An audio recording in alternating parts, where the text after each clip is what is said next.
الحمدللہ رب العالمین والصلاة والسلام علی سید المرسلین اما بعد فاعوذ باللہ من الشیطان الرجیم بسم اللہ الرحمن الرحیم الصلاة والسلام علیک یا رسول اللہ وعلی آلک واصحابک یا حبیب اللہ الصلاة والسلام علیک یا نبی اللہ وعلی آلک واصحابک یا نور اللہ۔ سرکار مدینہ راحت قلب و سینہ صلی اللہ تعالی علیہ وآلہ وسلم کا فرمان عالی شان ہے، جو مجھ پر ہر دن 50 مرتبہ درود پڑھے گا، قیامت کے دن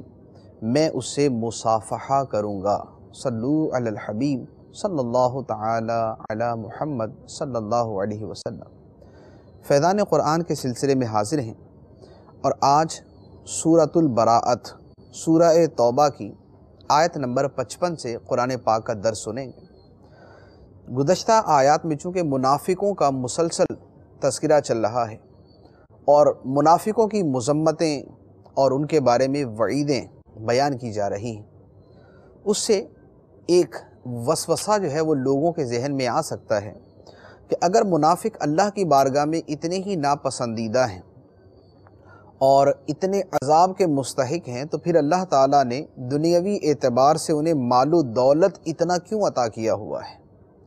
یہ سوال اس زمانے میں بھی پیش آیا اور آج کے زمانے میں بھی آتا ہے۔ یعنی آج بھی لوگ سوال کرتے ہیں کہ اگر اللہ تعالیٰ کو کفار ناپسند ہیں اور مسلمان پسند ہیں تو یہ کیا معاملہ ہے کہ جو پسند ہیں وہ تو بیچارے غریب اور لاچار اور بے بس ہیں،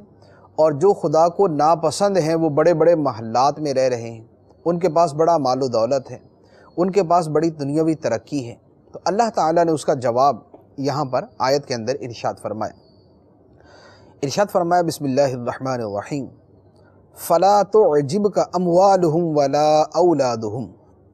إِنَّمَا يُرِيدُ اللَّهُ لِيُعَذِّبَهُمْ بِهَا فِي الْحَيَاةِ الدُّنْيَا وَتَزْهَقَ أَنفُسُهُمْ وَهُمْ كَافِرُونَ۔ تو تمہیں ان کے مال اور ان کی اولاد تعجب میں نہ ڈالیں، اللہ یہی چاہتا ہے کہ ان چیزوں کے ذریعے دنیا کی زندگی میں ان سے راحت و آرام دور کر دے اور کفر کی حالت میں ان کی روح نکلے۔ جواب یہ دیا گیا، اللہ تعالیٰ جو کفار کو، منافقوں کو مال و دولت دیتا ہے، اولاد دیتا ہے، یہاں یا تو یہ بات ہوتی ہے کہ اللہ تعالیٰ کافروں کے سارے اعمال کی جزائیں دنیا میں ہی دے دیتا ہے، اور دوسری بات یہ جو یہاں آیت کے اندر بیان کی کہ اللہ تعالیٰ اسی مال و دولت کے ذریعے ان کو عذاب دینا چاہتا ہے، ان کا راحت و آرام ختم کرنا چاہتا ہے کہ اس مال کے حصول کے اندر پریشان رہیں، اس مال کے پیچھے دوڑتے رہیں، اس مال کی خاطر مشقتیں برداشت کریں، اس مال کی حرص ان کو ساری زندگی جو ہے ان کے ساتھ لگی رہے، مال جتنا بھی جمع ہو جائے اس کے اوپر ان کو تسلی نہ ہو، ان کا دل جو ہے اس کو قرار نہ ملے، اور وہ اسی مال و دولت کے چکر میں اور اسی دوڑ کے اندر جو ہے وہ ساری زندگی گزار دیں۔ تو فرمایا کہ یہ اللہ تعالیٰ نے انہیں مال دے کر گویا ان سے راحت و آرام کو لے لیا کہ اس مال کی وجہ سے اب وہ یا تو اس کے کمانے میں لگے ہوں گے یا اس کی حفاظت میں لگے ہوں گے یا اس کی وجہ سے آنے والی پریشانیوں کا مقابلہ کرنے میں لگے ہوئے ہوں گے۔ تو اللہ تعالیٰ کفار کو مال و دولت اس لیے دیتا ہے، مسلمانوں کو جو مال و دولت دیتا ہے اس کے پیچھے یہ معاملہ نہیں، کیونکہ ان کو اگر پریشانی آتی ہے اور وہ حکم الہی پر صبر کرتے ہیں تو ان کو آخرت کے اندر وہی پریشانی باعث اجر بن جاتی ہے۔ تو پریشانی مسلمان کو بھی آ سکتی ہے، مسلمان مالدار کو، کافر مالدار کو بھی آ سکتی ہے، لیکن کافر کو پریشانی خدا کا عذاب ہے اور مسلمان کو پریشانی اس کے صبر کی بنا پہ آخرت کے اندر اجر کا ذریعہ بن جائے گی۔ اس کے بعد منافقوں کے جھوٹ اور منافقوں کی اصل حالت کو بیان کیا گیا، چونکہ غزوہ تبوک کا بیان ہے تو اب اسی غزوہ تبوک کے سیاق و سباق میں یہاں پر کلام ہو رہا ہے۔ ارشاد فرمایا وَيَحْلِفُونَ بِاللَّهِ إِنَّهُمْ لَمِنكُمْ وَمَا هُمْ مِنكُمْ وَلَكِنَّهُمْ قَوْمٌ يَفْرَقُونَ۔ اور منافق اللہ کی قسمیں کھاتے ہیں کہ وہ تم میں سے ہیں، حالانکہ وہ تم میں سے نہیں ہیں، لیکن وہ لوگ ڈرتے ہیں۔ لو یجدون ملجأ او مغارات او مدخلا لولوا الیہ وہم یجمحون۔ اگر انہیں کوئی پناہ گاہ یا غار یا کہیں سما جانے کی جگہ مل جاتی تو جلدی کرتے ہوئے ادھر پھر جائیں گے۔ یعنی ارشاد فرمایا کہ منافق قسمیں کھا کر کہتے ہیں کہ وہ تم میں سے ہی ہیں، مسلمانوں کے گروہ میں سے ہی ہیں، لیکن اللہ تعالیٰ فرماتا ہے کہ وہ تم میں سے ہیں نہیں۔ اب تم میں سے ہونے کی بات کیوں کرتے ہیں؟ وہ ڈرتے ہیں، یہ لوگ ڈرتے ہیں، یعنی ڈرتے ہیں اس بات سے کہ اگر اپنے کفر کا کھلم کھلا اعلان کر دیں گے تو پھر مسلمانوں کی تلوار کی زد میں آ جائیں گے، پھر جو ان کو بحیثیت مسلمان حقوق حاصل ہیں وہ ان سے چھن جائیں گے، جو ان کو آسانیاں اور آسائشیں ملی ہوئی ہیں وہ ان سے واپس لے لی جائیں گی۔ تو اس ڈر کی وجہ سے یہ اپنے آپ کو مسلمان کہتے ہیں، ورنہ حقیقت کے اندر یہ مسلمان نہیں۔ اور چونکہ یہاں کے علاوہ ان کے پاس کوئی پناہ گاہ نہیں ہے، لہذا یہ ساری منافقت اسی وجہ سے ہے۔ اگر انہیں کوئی اور پناہ گاہ مل جائے، کہیں جانے کی جگہ مل جائے، کہیں سمانے کی جگہ مل جائے، تو یہ سارے کے سارے وہاں پر بھاگ جائیں گے۔ اب اس کے بعد منافقوں کی شرارتیں، مفاد پرستی اور بغض رسول، اس کا بیان۔ ارشاد فرمایا وَمِنْهُمْ مَنْ يَلْمِزُكَ فِي الصَّدَقَاتِ فَإِنْ أُعْطُوا مِنْهَا رَضُوا وَإِنْ لَمْ يُعْطَوْا مِنْهَا إِذَا هُمْ يَسْخَطُونَ، اور ان میں سے کوئی وہ ہے جو صدقات تقسیم کرنے میں تم پر اعتراض کرتا ہے، تو اگر انہیں ان صدقات میں سے کچھ دے دیا جائے تو راضی ہو جاتے ہیں، اور اگر انہیں ان میں سے کچھ نہ دیا جائے تو اس وقت ناراض ہو جاتے ہیں۔ یعنی ارشاد فرمایا کہ منافق نبی کریم صلی اللہ علیہ وآلہ وسلم پر صدقات تقسیم کرنے کے معاملے میں اعتراض کرتے ہیں۔ چنانچہ ایک واقعہ حدیث کی کتابوں میں جو ہے وہ روایت صحیحہ کے ساتھ موجود بھی ہے کہ سرکار علیہ الصلوۃ والسلام ایک مرتبہ مال تقسیم فرما رہے تھے، تو ایک آدمی نے کھڑے ہو کر کہا کہ اے محمد عدل کیجئے، انصاف کریں۔ تو سرکار دو عالم صلی اللہ علیہ وآلہ وسلم غضبناک ہوئے اور فرمایا کہ اگر میں انصاف نہیں کروں گا تو پھر کون انصاف کرے گا؟ تو منافق جو ہے وہ نبی کریم علیہ الصلوۃ والسلام پر جو ہے وہ اعتراض کرتے ہیں۔ تو اللہ تعالیٰ فرماتا ہے کہ اصل ان کا معاملہ یہ ہے کہ یہ اپنے مفادات چاہتے ہیں، اگر ان کو دے دیا جائے گا تو یہ راضی ہو جائیں گے، اگر نہیں دیا جائے گا تو یہ ناراض ہو جائیں گے۔ تو ان کا معاملہ یہ ہے کہ ان کو پیسہ مل جائے تو راضی، پیسہ نہ ملے تو ناراض۔ تو یہ منافقت کی علامت ہے کہ آدمی اپنا سارا کچھ جو ہے وہ صرف اپنے مفادات کے پیچھے کر لے۔ اس کا مفاد ہے تو وہ خوش، اگر اس کے مفاد پہ زد پڑے تو اگرچہ فی نفسی ہی وہ کام درست بھی ہو، لیکن آدمی اپنے مفاد کی خلاف جو ہے کوئی بات برداشت نہ کر سکے۔ پھر ارشاد فرمایا وَلَوْ أَنَّهُمْ رَضُوا مَا آتَاهُمُ اللَّهُ وَرَسُولُهُ وَقَالُوا حَسْبُنَا اللَّهُ سَيُؤْتِينَا اللَّهُ مِنْ فَضْلِهِ وَرَسُولُهُ إِنَّا إِلَى اللَّهِ رَاغِبُونَ، اور کیا اچھا ہوتا اگر وہ اس پر راضی ہو جاتے جو اللہ اور اس کے رسول نے انہیں عطا فرمایا،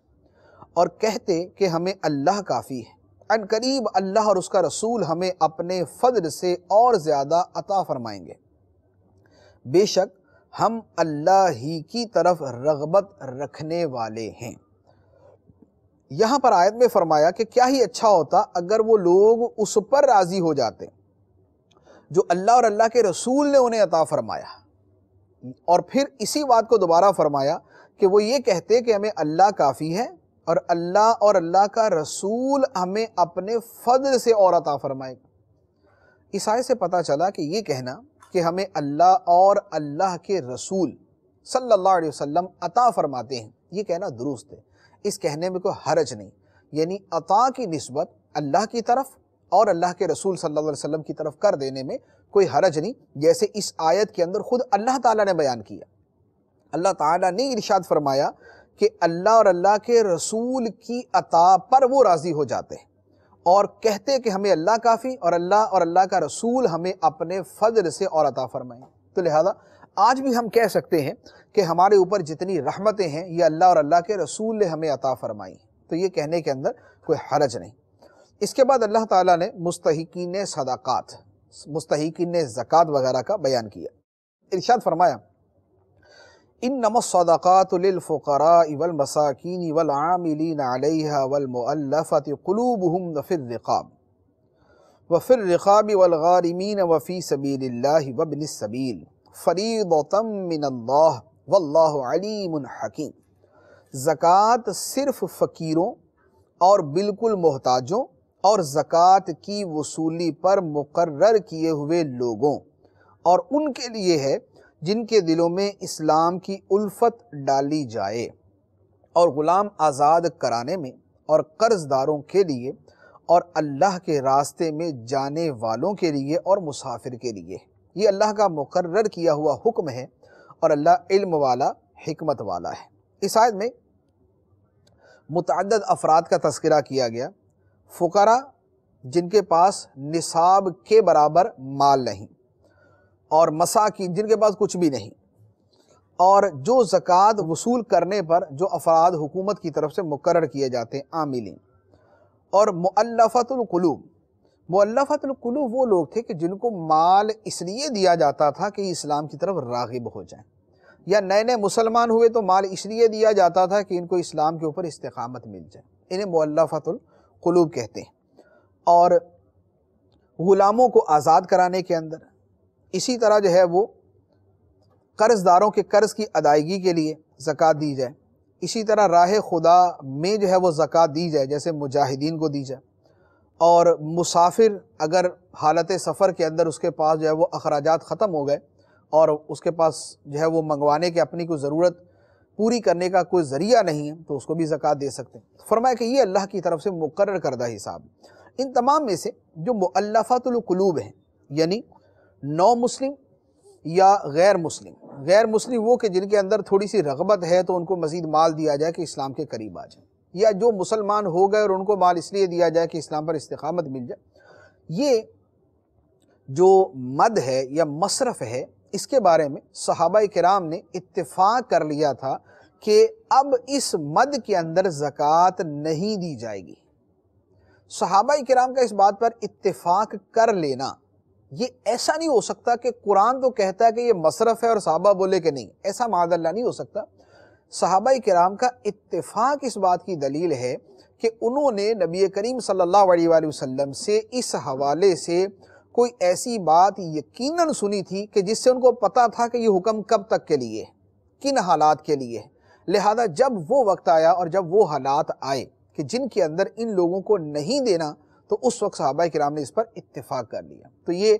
ابو بکر صدیق ہوں، عمر فاروق ہوں، عثمان غنی ہوں، علی المرتضیٰ ہوں، جتنے بھی صحابہ کرام ہیں، ان سب کا اتفاق اس بات کی قطعی دلیل ہے کہ انہوں نے سرکار دو عالم صلی اللہ علیہ وآلہ وسلم سے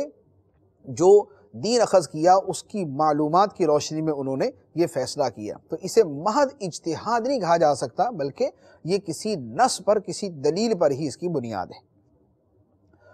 اب اس کے بعد منافقوں کا جو اصل مسئلہ ہے وہ تھا نبی کریم صلی اللہ علیہ وآلہ وسلم کے ساتھ بغض۔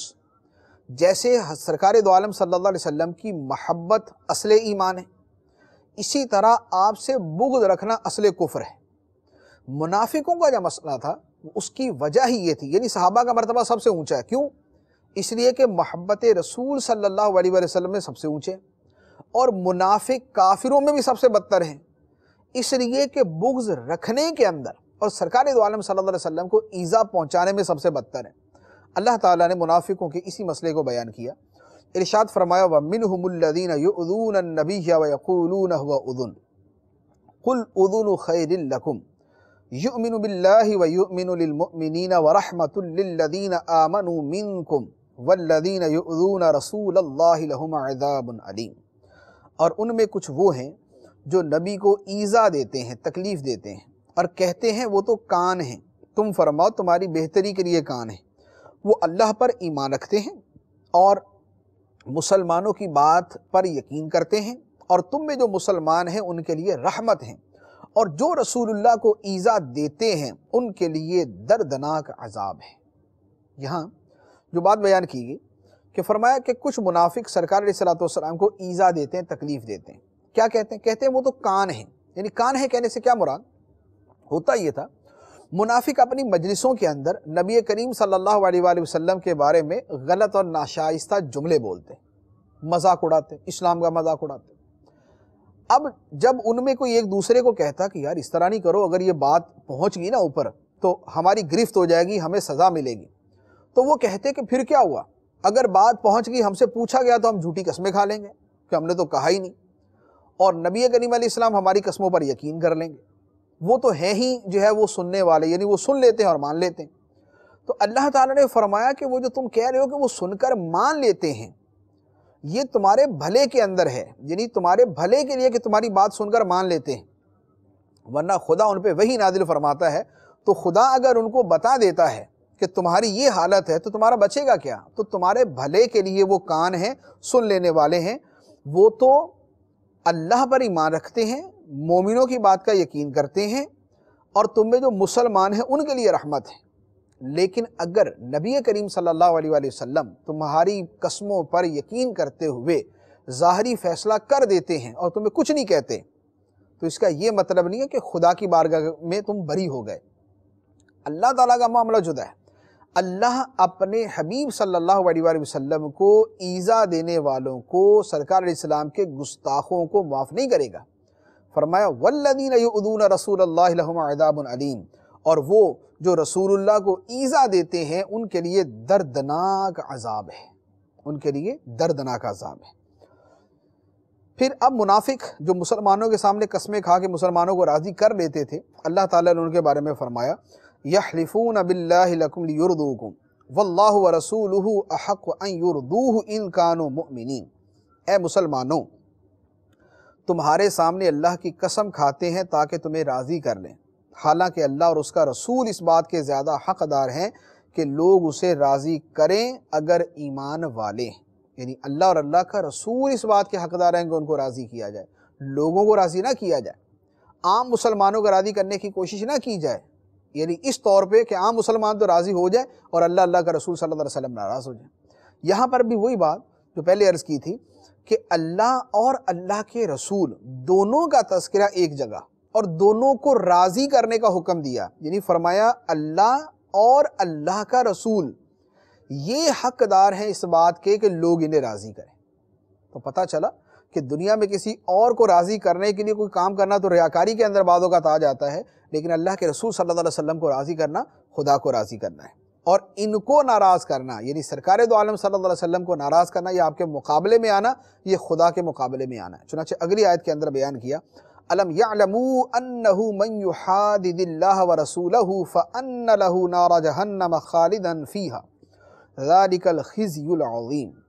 کیا انہیں معلوم نہیں کہ جو اللہ اور اس کے رسول کی مخالفت کرے تو اس کے لیے جہنم کی آگ ہے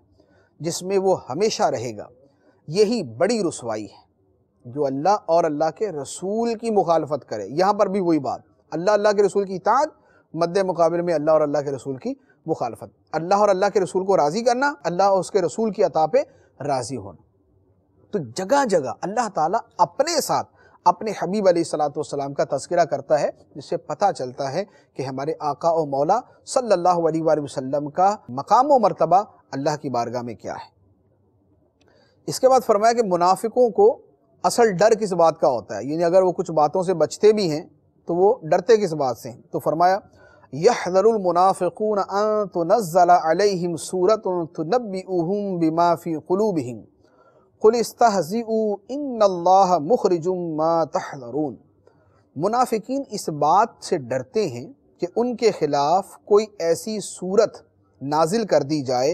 جو ان کے دلوں کی چھپی باتیں بتا دے۔ تم فرماؤ مذاق اڑا لو، بے شک اللہ اس چیز کو ظاہر کرنے والا ہے جس سے تم ڈرتے ہو۔ فرمایا کہ منافقوں کو اصل ڈر اس بات کا ہے کہ قرآن کی آیت نازل نہ ہو جائے اس بات پر، یا سورت نازل نہ ہو جائے اس بات پر جو ان کی باتیں سب کو بتا دے کہ ان کے دلوں کے اندر یہ ہے۔ اس کے بعد منافقوں نے قرآن پاک یا سرکار دو عالم صلی اللہ علیہ وسلم کا مختلف مواقع کے اوپر جو مذاق اڑایا، اس کا اللہ تعالیٰ نے شدید ترین انداز کے اندر بیان فرمایا۔ ارشاد فرمایا وَلَئِن سَأَلْتَهُمْ لَيَقُولُنَّ إِنَّمَا كُنَّا نَخُوضُ وَنَلْعَبُ قُلْ أَبِاللَّهِ وَآيَاتِهِ وَرَسُولِهِ كُنْتُمْ تَسْتَهْزِئُونَ لَا تَعْتَذِرُوا قَدْ كَفَرْتُمْ بَعْدَ إِيمَانِكُمْ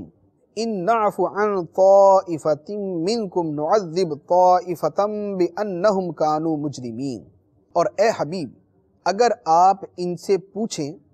تو کہیں گے کہ ہم تو صرف ہنسی کھیل کر رہے تھے۔ تم فرماؤ کہ کیا تم اللہ اور اس کی آیتوں اور اس کے رسول سے ہنسی مذاق کرتے ہو؟ بہانے نہ بناؤ، تم اپنا ایمان ظاہر کرنے کے بعد کافر ہو چکے۔ اگر ہم تم میں سے کسی کو معاف کر دیں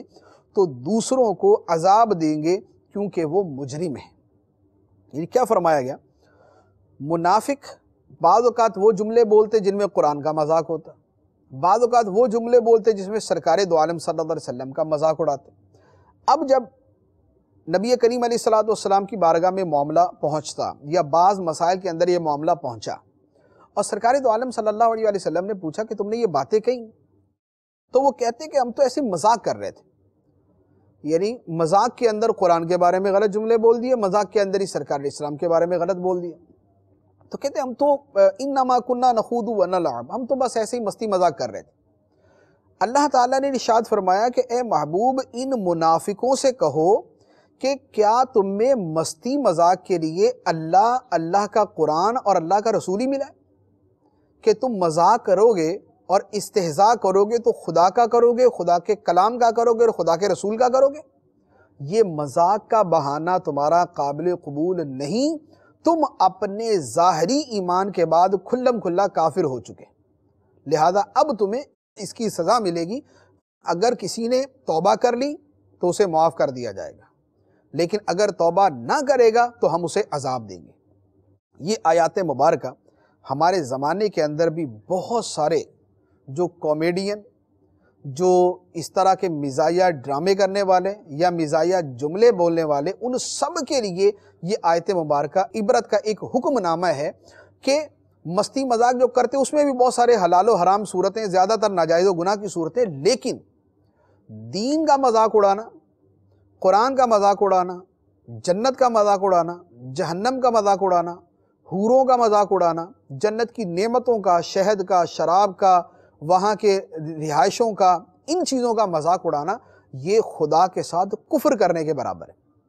یہ کفر ہے، یعنی یہ نہیں ہو سکتا کہ یہ جتنے اس طرح کے مزاحیہ جملے بولنے والے ہیں وہ فرشتوں کا مذاق اڑا دیں، وہ ملک الموت علیہ السلام کا مذاق اڑائیں، جو ضروری چیزیں ہیں ہمارے دین کے اندر ان کا مذاق اڑائیں، اور پھر بولے ہم تو ایسے ہم تو ڈرامہ کر رہے تھے، ہمارے تو اسکرپٹ کے اندر لکھا ہوا تھا، ہم تو مستی مذاق کر رہے تھے۔ یہ کوئی بہانہ خدا کی بارگاہ میں قبول نہیں، خواہ وہ ایسی فلم بنائے اور بولے کہ ہم تو فلم فلاں فلاں مقصد کے لیے کر رہے تھے۔ اللہ اور اللہ کے رسول کے ساتھ کفر، قرآن اور اللہ کے کلام کے ساتھ کفر اور استہزاء اور اس طرح کی کوئی چیز یہ ہمارے دین کے اندر ہرگز ہرگز ہرگز قابل قبول نہیں ہے۔ اللہ تعالیٰ نے واضح طور پر یہ فتویٰ دے دیا، لا تعتذروا قد کفرتم بعد ایمانکم، بہانے نہ بناؤ، اپنے ظاہری ایمان کے بعد تم کافر ہو چکے۔ تو لہذا اس پر غور کرنا چاہیے، جو لوگ اس طرح کی چیزوں میں ملوث ہیں یا جو ان کو دیکھنے والے ہیں وہ تمام ان چیزوں کو سامنے رکھیں کہ مذاق کے اندر بھی نہ قرآن کا مذاق اڑایا جا سکتا ہے، نہ فرشتوں کا مذاق اڑایا جا سکتا ہے، نہ حوروں کا مذاق اڑایا جا سکتا ہے، نہ جنت کا نہ جہنم کا۔ بعض لکھنے والے جنت جہنم کا مذاق اڑا دیتے ہیں، بعض بکنے والے جنت جہنم کا مذاق اڑا دیتے ہیں۔ ان سب کے اوپر اللہ کا وہی فتویٰ ہے، لا تعتذروا قد کفرتم، بہانے نہ بناؤ تم کافر ہو چکے۔ یہ مستی مذاق کا بہانہ، یہ جناب مزاح کا بہانہ، یہ پر لطف گفتگو کا بہانہ، یہ خدا کی بارگاہ میں بہانہ کوئی نہیں چلے گا۔ اور چونکہ یہ منافق کرتے تھے، اب منافقوں کی آگے صفات مزید بیان کر دی گئی۔ ارشاد فرمایا المنافقون والمنافقات بعضهم من بعض یأمرون بالمنکر وینہون عن المعروف ویقبضون ایدیہم نسوا اللہ فنسیہم ان المنافقین هم الفاسقون وعد اللہ المنافقین والمنافقات والکفار النار جہنم خالدین فیہا ہی حسبہم ولعنہم اللہ ولہم عذاب مقیم۔ منافق مرد اور منافق عورتیں سب ایک ہی ہیں، برائی کا حکم دیتے ہیں اور بھلائی سے منع کرتے ہیں اور اپنے ہاتھ بند رکھتے ہیں۔ انہوں نے اللہ کو بھلا دیا تو اللہ نے انہیں چھوڑ دیا،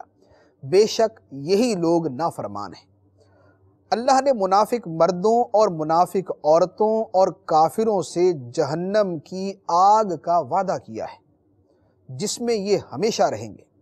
وہ جہنم انہیں کافی ہے، اور اللہ نے ان پر لعنت فرمائی اور ان کے لیے ہمیشہ رہنے والا عذاب ہے۔ منافقوں کی صفات کیا ہیں؟ فرمایا اول تو یہ سب ایک ہیں، جتنے منافق ہوں گے وہ سب ایک ہوں گے۔ اسی لیے باطل پر جو لوگ جو اسلام کے دشمن ہوتے ہیں نا وہ اکثر ایک ہی ہوتے ہیں، خواہ وہ اپنی اپنی جگہ پر جدا جدا ہوں، لیکن وہ اسلام سے نفرت کا اظہار کرنے کے اندر سب ایک ہوتے ہیں۔ جیسے ابھی بھی ایسا ہوتا ہے، اسلام کے اوپر کوئی اسلام کی کسی بات کا مذاق اڑانا ہے، اسلام کے کسی مسئلے کا مذاق اڑانا ہے، تو یہ جتنے آپس میں مختلف نظریات والے ہوتے ہیں اسلام دشمنی کے اندر سارے جمع ہو جاتے ہیں۔ تو فرمایا کہ منافق مرد اور منافق عورتیں سب ایک ہیں، یہ سب ایک دوسرے کے ساتھ اندرون خانہ تعلق رکھتے ہیں۔ کرتے کیا ہیں؟ برائی کا حکم دیتے ہیں، بلائی سے منع کرتے ہیں، اور اپنے ہاتھ بند رکھتے ہیں، یعنی بخل کی وجہ سے اپنے ہاتھ بند رکھتے ہیں، اللہ کی راہ میں خرچ نہیں کرتے۔ فرمایا انہوں نے خدا کو بلا دیا تو خدا نے بھی ان کو چھوڑ دیا،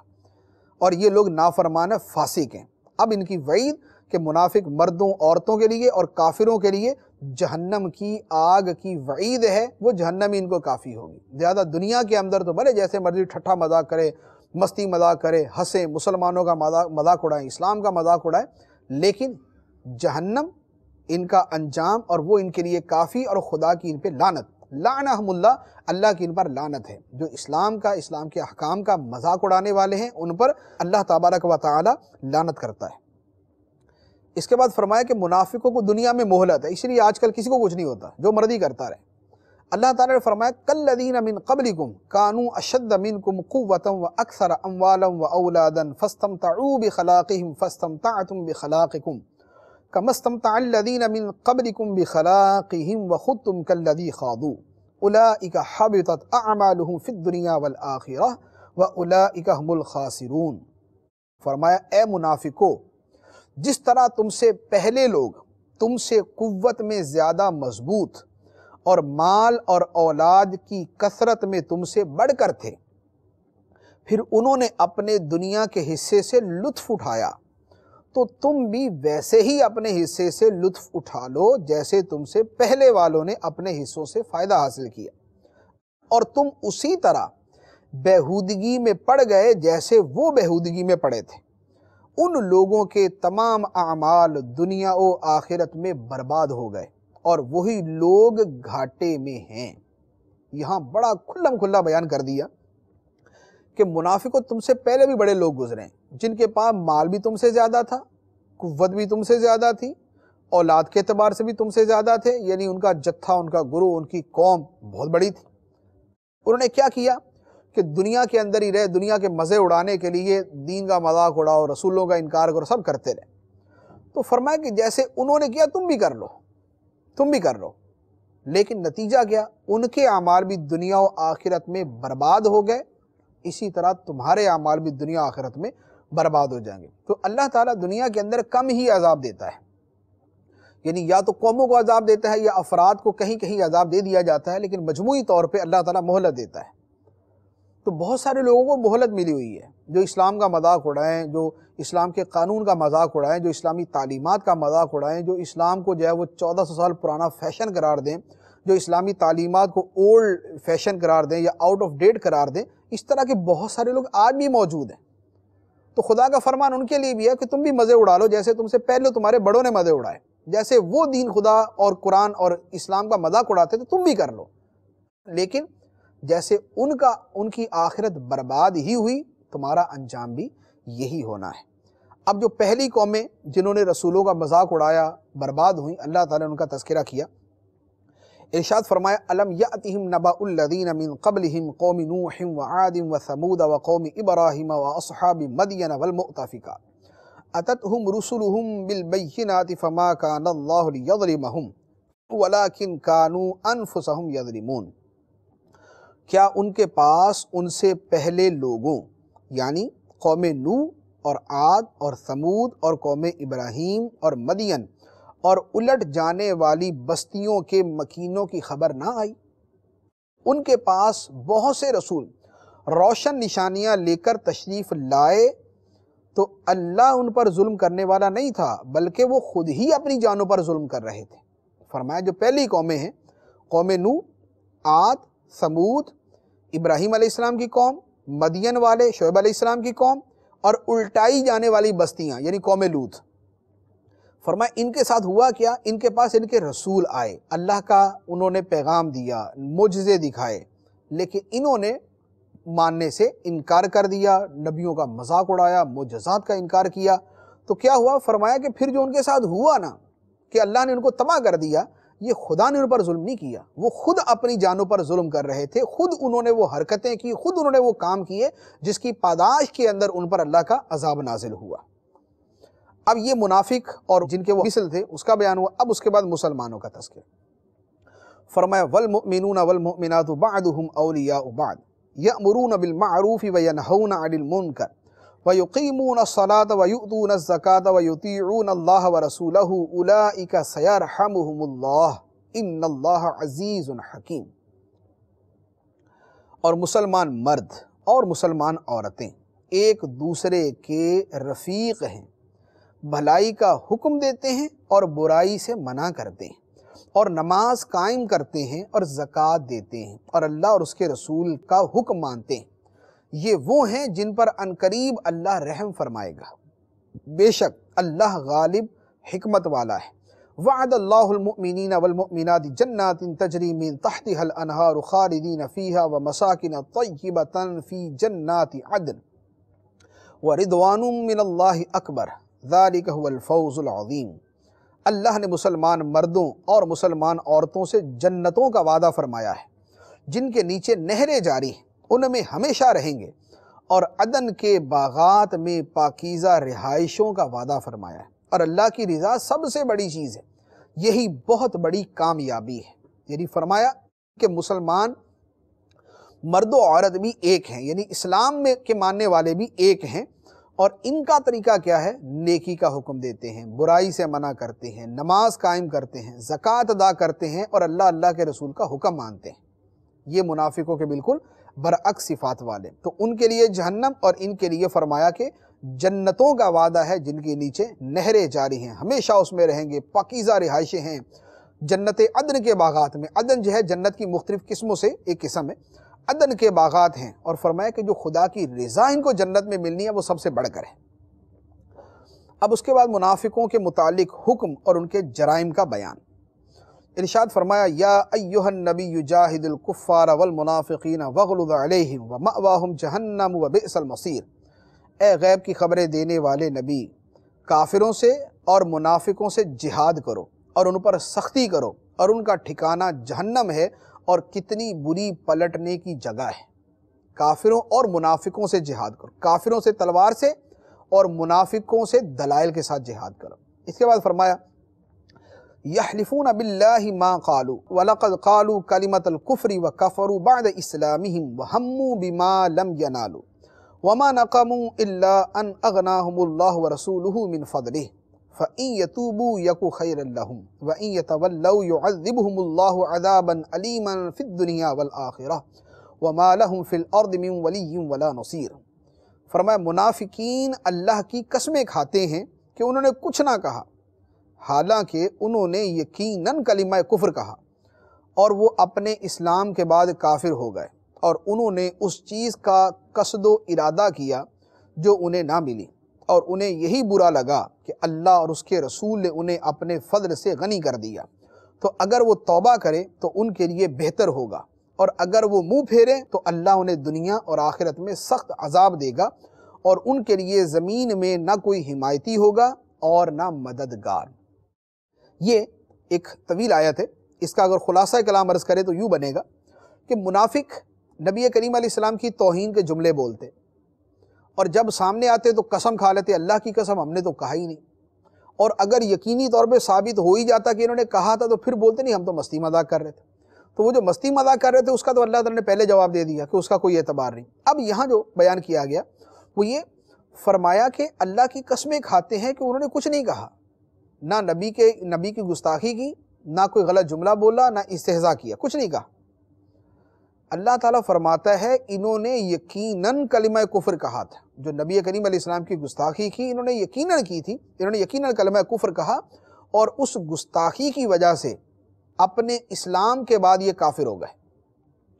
پھر مزید فرمایا کہ انہوں نے جس چیز کا ارادہ کیا تھا وہ ان کو نہ مل سکی، منافقوں نے جس شے کا ارادہ کیا وہ انہیں نہ ملی، وہ کیا تھی؟ اس کے بارے میں مختلف روایت۔ ایک تو یہ تھا کہ ان کا مقصد تھا نبی کریم علیہ السلام کو ایک مرتبہ ایذا دینے کا، یعنی آپ کو انہوں نے اونٹنی سے گرانے کا ارادہ کیا، یعنی منافقوں نے کوئی ایسا پروگرام کیا کہ سرکار کو زخمی کر دیں۔ تو اللہ تعالیٰ نے آپ کو مطلع کر دیا اور ایسے حالات پیدا ہوئے کہ یہ سرکار علیہ السلام کو ایذا نہ دے سکے. اس کو فرمایا کہ انہوں نے جس چیز کا ارادہ کیا وہ کر نہیں سکے، پا نہیں سکے اسے. دوسرا یہ تھا منافقوں کا جو سردار تھا وہ تھا عبداللہ ابن ابی. نبی کریم علیہ السلام جب مدینہ منورہ آئے تو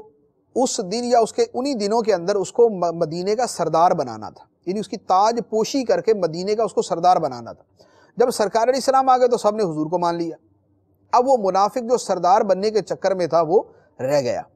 تو اس کے بارے میں اللہ تعالیٰ نے ارشاد فرمایا کہ منافقوں نے جس بات کا ارادہ کیا، یعنی عبداللہ ابن ابی کو سردار بنانے کا، وہ اس ارادے میں کامیاب نہیں ہو سکے، اس کو پورا نہیں کر سکے. اور ایک یہ تھا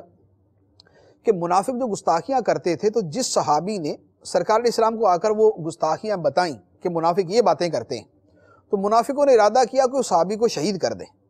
تو ان کے قتل کے منصوبے بنائے. لیکن اللہ تعالیٰ نے ان کے اس ارادے کو ظاہر کر دیا اور نتیجہ یہ ہوا کہ وہ یہ نہ کر سکے. تو اس کے بارے میں فرمایا کہ منافقوں نے جس چیز کا ارادہ کیا وہ انہیں نہ مل سکی. اب اس کے بعد دوبارہ پھر وہی ارشاد فرمایا کہ اللہ اور اللہ کے رسول کا تو یہ کرم ہے کہ مال غنیمت کی وجہ سے منافقوں کے پاس بھی مال آ گیا. تو اب ان کو کیا یہ بات بری لگ رہی ہے کہ اللہ اور اللہ کے رسول کی وجہ سے فضل و کرم سے یہ غنی ہو گئے؟ کیا ان کو یہ بات بری لگی؟ مراد یہ کہ جب اللہ تعالیٰ کے یہ احسانات ان کے اوپر ہیں تو ان کو تو احسان ماننا چاہیے، نہ یہ کہ منافقت کی طرف، دشمنی کی طرف اور مخالفت کی طرف چلے جائیں. تو یہاں پر بھی اللہ اور اللہ کے رسول کا غنی کر دینا، یہ اس چیز کا یہاں پر تذکرہ ہوا. اس کے بعد فرمایا کہ اگر یہ توبہ کر لیں تو ان کے حق میں بہتر، اگر نہ کرے تو پھر دنیا میں بھی عذاب ملے گا، آخرت کے اندر بھی عذاب ملے گا. نہ زمین کے اندر ان کا کوئی مددگار ہوگا اور نہ ان کی کوئی حمایت کرنے والا ہوگا. اس کے بعد پھر اگلی آیتوں میں منافقین کے مزید کردار کو اور ان کے مزید افعال و اعمال کو بیان کیا گیا. اللہ تبارک و تعالی ہمیں منافقت سے دور فرمائے اور ان تمام کاموں سے ہمیشہ کے لیے محفوظ فرمائے جو منافقت ہیں یا منافقت کی علامات ہیں. اللہ تبارک و تعالی عمل کی توفیق عطا فرمائے. آمین بجاہ النبی الامین صلی اللہ علیہ وسلم.